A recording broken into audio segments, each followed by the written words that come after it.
sur la mort et dans tout ça les frères. Quand est-ce qu'on s'assaut, quel est le son que l'avenir nous réserve? Quand est-ce qu'on se lève, calomnie laissée à la relève? Quand est-ce que la Guinée sera meilleure? Faut que le président de la République respecte l'opposition pour éviter une prise d'opposition de la population.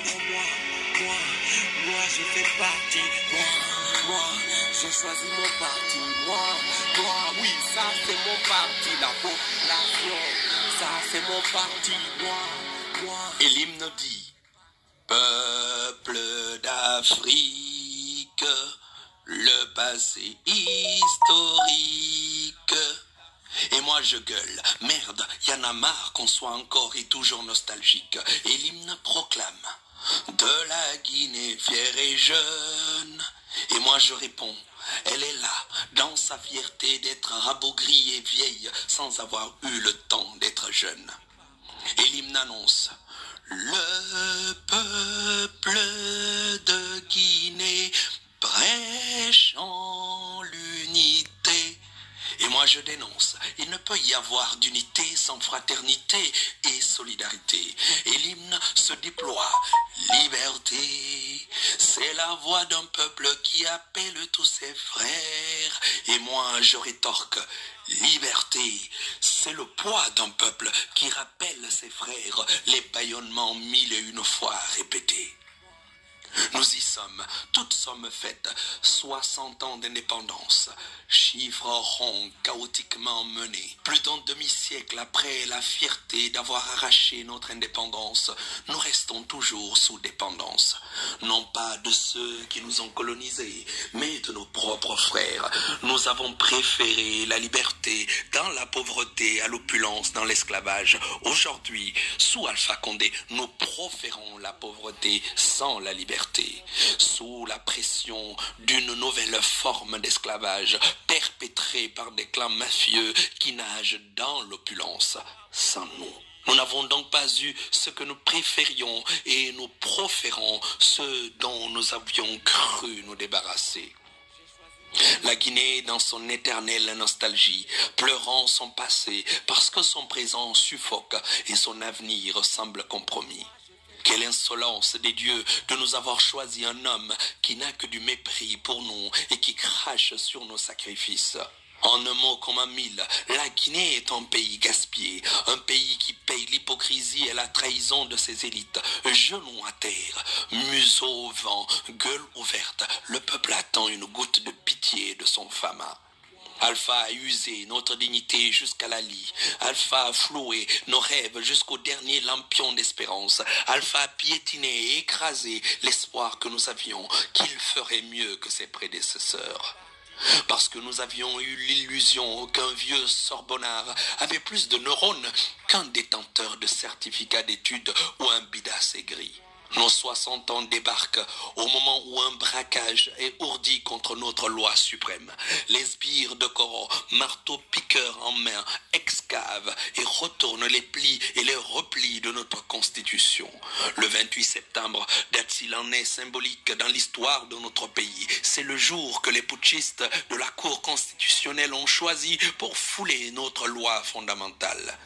Dans un élan de complicité avec Alpha Condé, pris dans son obsession d'un troisième mandat, ceux qui devraient être les garants de nos lois viennent de porter l'estocade à notre fragile démocratie.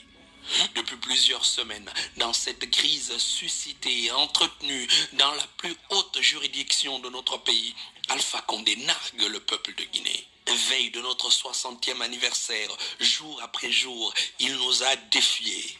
Après nous avoir longtemps toisés, il nous insulte, comme si la Guinée était sa propriété, comme s'il pouvait disposer de notre destin comme il l'entend, comme si nous n'étions là que pour subir sa volonté de nous maintenir sous sa botte. Au regard de ces multiples affronts, l'on pourrait légitimement conclure qu'Alpha Condé pourrait précipiter notre pays dans une crise institutionnelle dont l'issue sera le chaos. Oui, c'est le chaos et l'instabilité qu'Alpha Condé pourrait vouloir pour notre pays. C'est l'affrontement et l'enlisement qu'Alpha Condé serait en train de mijoter pour notre pays. C'est la confrontation et son cortège de douleur qu'Alpha Condé envisagerait pour notre pays. La question est, allons-nous le laisser faire ? Allons-nous le regarder, en plus de la pauvreté qu'il nous a infligée, nous conduire dans le chaos ? Non, le peuple martyr du 28 septembre doit lui dire non. Le peuple du 2 octobre ne devrait pas se laisser faire. Une fois de plus, le peuple de Guinée est au rendez-vous de l'histoire, de sa propre histoire. À lui de la façonner comme il le voudra, quand il le voudra, dans les conditions qu'il voudra. Comme il l'a fait contre le colon il y a 60 ans, le peuple souverain de Guinée aurait le droit, tout le droit d'exiger le départ d'Alpha Condé. Il doit faire comprendre à Alpha Condé que s'il continue à ignorer la loi, il donne carte blanche au peuple d'écourter son mandat impérativement. Notre dignité, notre liberté en dépendent.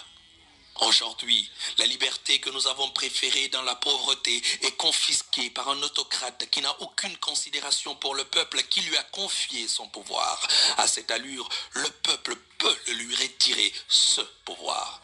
Et c'est sans aucun équivoque que nous affirmerons alors que le peuple reprenne ce qui lui appartient. Parce que le parjure est une preuve qu'Alpha Condé ne serait plus digne de sa confiance, parce qu'Alpha Condé ne serait plus digne de la fonction présidentielle.